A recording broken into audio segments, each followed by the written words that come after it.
Power is not a single force, it is a complex architecture, a structure built from many interconnected pillars that support a nation's strength and ambition. Just as a building needs a foundation, walls, and a roof, a state needs multiple dimensions of power working in harmony to endure and influence. At its core, power can be divided into several fundamental domains: political authority, economic capacity, military strength, cultural influence, and technological innovation. Each is a pillar, distinct yet interdependent, forming the framework within which strategy and statecraft operate. Political authority is the central pillar, the recognition of legitimacy and the ability to command obedience within a population. It organizes society, defines rights and responsibilities, and claims the monopoly on legitimate violence. A weak political authority breeds chaos. Strong authority can enforce order, but too much risks tyranny. Beside it stands the economic pillar, the engine of resources, production, and wealth distribution. A robust economy funds armies and social programs alike, but it also shapes influence beyond borders through trade relations, investment, and economic statecrafts. In the modern world, economic power is both a tool and a weapon. The military pillar, often the most visible, provides the means to defend and project power. But military strength is not just about numbers or hardware, it is also often innovation, morale, and the capacity to adapt. Military forces act as both shield and sword, deterrents of aggression and instruments of policy. However, military power without legitimacy or economic support is brittle. Culture is the softer pillar, but no less vital.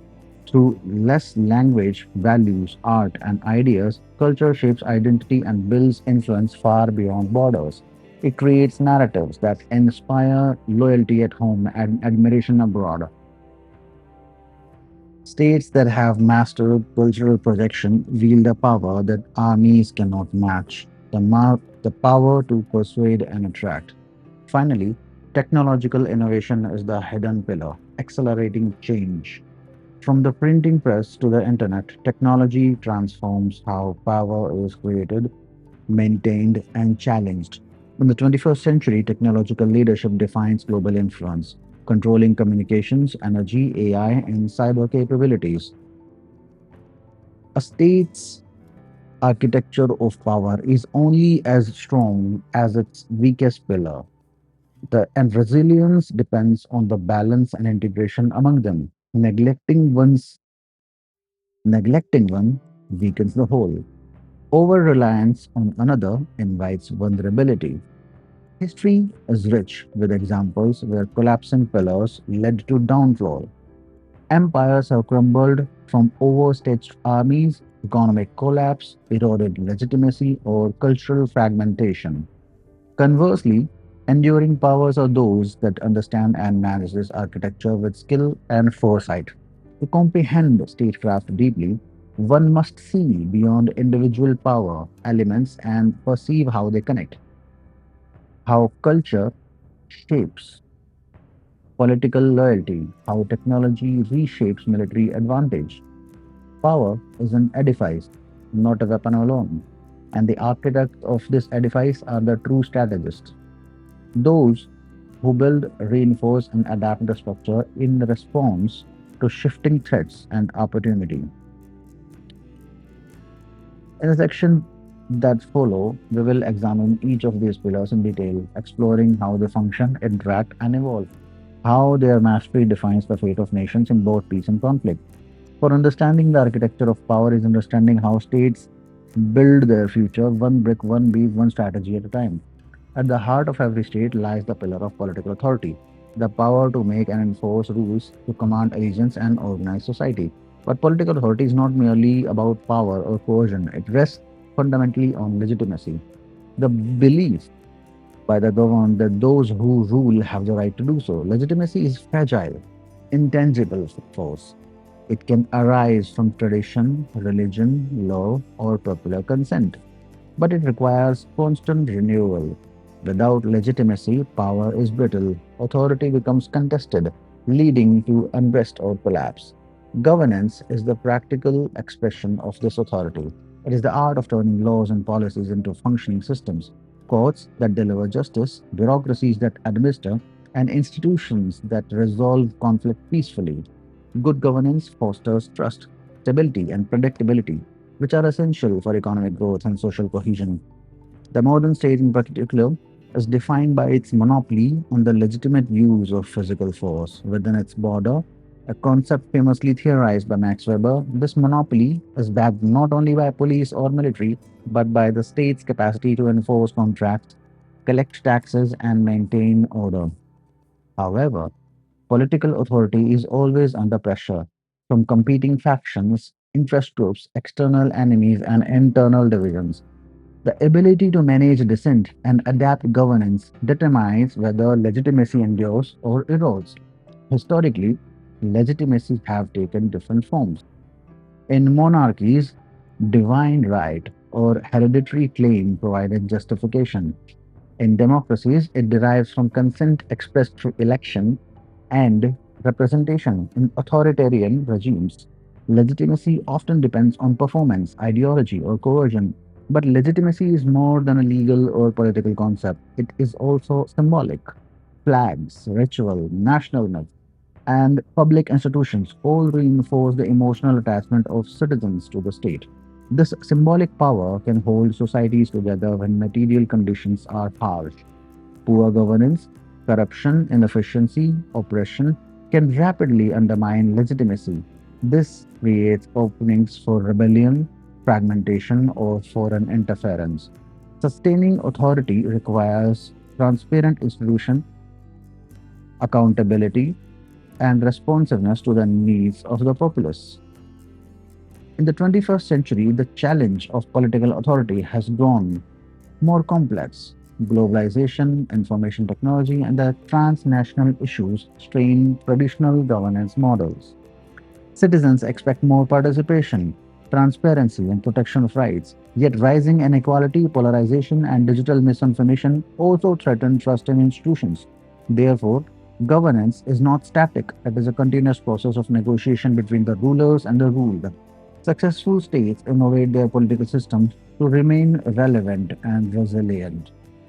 They build inclusive institutions, foster civic engagement, and balance order with liberty. Political authority is the foundation upon which all the pillars of power rest. Without it, economies falter, armies lose cohesion, and culture fragments. It is the heart of the state's architecture, beating beneath every policy, every law, every decision. Understanding the nature of legitimacy and governance is essential to mastering statecraft because power without consent is fleeting and authority without trust is fragile. In the next sections, we will explore how this political pillar supports and intersect with economic might, military strength, and the softer forces of culture and technology. For the state, as for the structure, the strongest edifices are those built on solid foundations of trust and order. In the architecture of power, the economic pillar stands as the engine that drives the entire structure. Wealth is not merely a measure of prosperity, it is the very foundation of influence and resilience. A strong economy provides the resources necessary for defense, diplomacy, innovation, and social stability. It fuels armies, sustains institutions, and enables a nation to project power. But economic strength is more than numbers on a balance sheet. It encompasses productivity, technological innovation, resource management, and the capacity to adapt for changing global trends. Think of economic capacity as the lifeblood of the state, flowing through every system, connecting every pillar of power. Without it, political legitimacy erodes, military power becomes unsustainable, and cultural influence diminishes. Throughout history, economic might has often determined the fate of empires. The Roman Empire thrived on control of trade routes and resource rich provinces. The Dutch Golden Age demonstrated how financial innovation and maritime trade created unparalleled influence. The British Empire's reach was fueled by its industrial and financial capabilities. In the modern world, economic power is also a form of soft power. Control over markets, technology, and finance shapes diplomatic options in ways raw military might cannot. Sanctions, trade treaties, and currency influence are all forms of economic statecraft. The rise of global supply chains and digital economies has transformed traditional notions of wealth. A country's access to key resources, rare minerals, or digital infrastructure can determine its strategic autonomy. But economic power is also a fragile asset. It depends on stability, innovation, and avoiding conflicts that drain resources. Economic crisis, inequality, or financial disruption can weaken a nation's influence quickly. Furthermore, economic strategy today involves competition over future. Who leads in artificial intelligence, renewable energy, biotechnology, and quantum computing? The countries that dominate these fields will shape the world order for decades to come. Yet, wealth alone does not guarantee influence. The relentless architecture of power, economic capacity must be paired with political legitimacy, military readiness, and cultural appeal. This integration creates a self enforcing system where economic resources fund the other pillars, and political stability protects and nurtures economic growth. History teaches us that a nation neglecting its economic foundation risks decline. Imperial overstretch, financial bubbles, or social upheaval undermine even the most formidable militaries and revered ideologies. In this interconnected architecture, wealth is both tool and symbol. It enables a nation to act and signal its place in the global hierarchy. The wise strategists understand this. Wealth is not an end, it is a means to sustain, defend, and influence. As we move forward, the battle for economic dominance will define the future of global power. Strategic foresight will determine which nations shape history tomorrow. Because in the architecture of power, the foundation of wealth ensures that every other pillar stands tall, stable, and enduring. Every state, no matter how vast or complex, behaves as if it possesses a mind, a consciousness that outweighs, chooses, and acts in pursuit of goals. But this mind is not a single brain. It is a composite made of institutions, advisors, leaders, ideologies, and unseen instincts of a civilization. The mind of the state is where statecraft comes alive. It is here that emotion wrestles with logic, ambition with caution, morality with necessity. Every decision to make peace, to go to war, to open markets, or to close borders passes through the corridors of this invisible intellect. At its core lie one principle: the survival of the state precedes everything else. History rarely remembers nations that were righteous and reckless. It remembers those that endured, those that managed risk, adapted to uncertainty, and combined wisdom with strength. That instinct for survival gives birth to strategy. Strategy is not simply planning, it is the ability to connect means to ends, to balance short term instincts with long term visions. It is knowing what not to do as much as what to do. And above all, it is the discipline to think several moves ahead, like a grandmaster in a game where the stakes are existence itself. But the strategic mind is often divided. Within every government, there exists tension. The military seeks security, the economists seek prosperity, the diplomat seeks peace, and the politician seeks approval. Statecraft is the art of uniting these instincts under one coherent purpose, preventing chaos from becoming policy. Throughout history, statesmen who mastered this balance have shaped eras, from Pericles guiding Athens through conflicting passions to Cordelia, who advised rulers to blend virtue with cunning, or Churchill, who saw further into crisis than his peers. Their genius lay in harmonizing the moral and the pragmatic. The state's mind, however, is not immune to illusion. Power breeds confidence, and confidence, if left unchecked, breeds catastrophe. Empires fall not because they lack strength, but because they misjudge limits. They believe ambition to be destiny. True statecraft demands knowing one's boundaries as precisely as one's potential, and yet every calculation rests on uncertainty. No leader, no intelligence system, no ideology can predict the full turbulence of history. This is why the strategist's greatest weapon is adaptability, the courage to change course when the winds shift. When crises come, and they always do, the state's mind is tested. It must think clearly. While under pressure, choose between undesirable option and preserve legitimacy amid fear. This is the crucible where nations either evolve or collapse. The calmest voice in the chaos often decides the fate of millions. Every decision leaves a trace, every hesitation a shadow, and with each generation, a nation's experience becomes part of its statecraft, a memory, a doctrine, a reflex.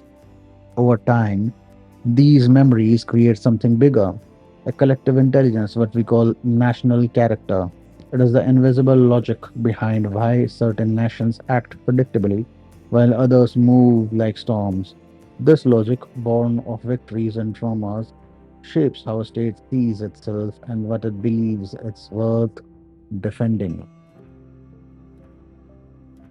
Thus, the mind of the state is not about one ruler or one government, it is about continuity, the way power remembers. Institutions, doctrines, and the strategic culture of a nation form a wisdom that outlives generations.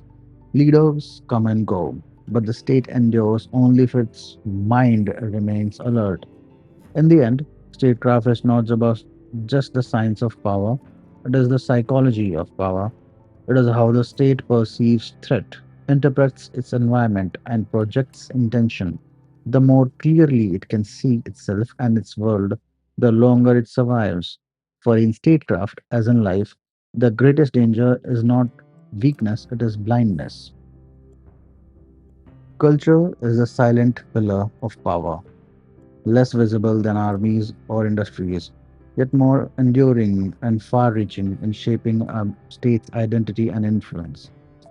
While political authority commands obedience and military power enforces protection, culture inspires loyalty. It binds citizens to their nation and shapes how others perceive its value. This soft power, a term coined by Joseph Nye, is the ability to attract and co opt rather than coerce. Culture travels across borders through language, art, education, and media. Shared ideals become a bridge or a battleground in the international affairs. Historical civilizations like Greece and Rome spread their influence through language, philosophy, and law, not just conquest. In the 20th century, American culture, from jazz to Hollywood to technology, became a powerful tool of diplomacy, shaping global norms and alliances. In today's interconnected world, cultural diplomacy plays a critical role. Global media, sports, digital platforms shape perceptions and build networks of influence. Public diplomacy, international education exchanges, and cultural festivals create bonds that governments alone cannot forge. Cultural power also underpins national resilience. A cohesive cultural identity fosters even amid political or economic crisis. Conversely, cultural fragmentation can weaken legitimacy and open states to internal and external manipulation. Soft power is a long game. It requires investment, patience, and authenticity, values that resonate naturally rather than appearing forced or artificial. Moreover, cultural influence is strategically potent because it shapes the preferences and narratives of other nations without confrontation, making diplomacy smoother and conflicts less likely. But cultural power is not static. It evolves. Migration, globalization, and digital connectivity continuously reshape identities and alliances. States that understand and engage this flux adapt better to changing power dynamics. In the architecture of power, culture is the invisible foundation, spreading influence subtly but profoundly, sustaining legitimacy at home and shaping the world beyond borders. Statecraft thus demands mastery of culture as much as economies or military might. It is the art of nurturing stories, symbols, and shared values, the bedrock upon which all other pillars stand firm, and the legacy that endures long after armies have moved on. In the modern architecture of power, technological innovation is the accelerant, the force that amplifies every other pillar and reshape the battlefield of influence. From the steam engine to the internet, technology has repeatedly transformed how states create and project power. Today, advancements in artificial intelligence, cyber capabilities, biotechnology, and space exploration are redefining sovereignty and security. Technological superiority grants states not just military advantage but economic competitiveness and diplomatic leverage. Control over information networks, cyber defenses, and emerging tech industries determines who set global standards and rules. Innovation accelerates decision making and warfare, enabling speed, precision, and reach unimaginable to past strategies. Yet, it also introduces complexities and unpredictability where new vulnerabilities emerge as quickly as strengths. The rise of autonomous systems, quantum computing, and data driven governance challenges traditional concepts of command and control. States must invest in research, nurture skilled talent, and create flexible institutions able to harness and regulate new technologies. However, technology is a double edged sword. It empowers but also threatens to destabilize. Cyber attacks, information warfare, and technological espionage creates new domains of conflict beneath the surface of diplomacy. Moreover, no state stands alone in innovation. The globalized world means knowledge and technology flow beyond borders, sometimes eroding traditional monopoly over power. Mastery of technological innovation is therefore essential for modern statecraft, not only to gain advantage but to protect infrastructure, sustain economies, and maintain legitimacy. States that falter in technological adaptation risk strategic decline as rivals leap ahead in capabilities. In essence, technology accelerates history itself, compressing time and space, demanding new strategies, faster responses, and a deeper understanding of risk. The accelerating pulse of innovation has become the new frontier of power. Those who command the technology of today shape the rules of tomorrow. All in this relentless race, statecraft must evolve, transforming ancient wisdom into a toolkit for navigating the unpredictable future. The architecture of power, technology is the force multiplier, the catalyst that turns potential into dominance and possibility into reality.